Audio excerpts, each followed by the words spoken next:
আপনি স্বামীর সাথে এমন ব্যবহার করলেন যে ও তালাক পর্যন্ত গিয়ে পৌঁছালো, ওর উপায় কি?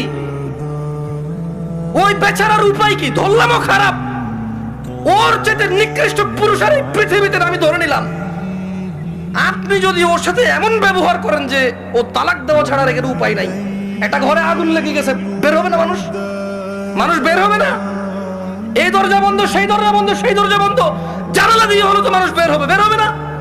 তা আপনি এমন এক সংসারের মধ্যে কেরেঙ্গাল লাগাই দিয়েছেন, কিচ্ছা কাহিনী লাগাই দিয়েছেন, এমন এক অশান্তি লাগাই দিয়েছেন, ও আর তালাক ছাড়া বেরোতে পারছে না। এমন করলেন কেন? এই যে এখন কান্নাকাটি করতেছেন, এমন করলেন কেন? এই যে বলতেছেন আমি এখন ধৈর্য ধরবো, আমি আর মুখে মুখে বলবো না, আমি আর ওর অপছন্দ হয় ওর বাবা মায়ের সাথে খোটাখুটি করলে এখন আর করবো না, আমি আগে কেন ভাবেন নাই? আমি আমার বন্ধুদেরকে বলবো, তোমার স্বামী আছে, ওকে গুরুত্ব দাও।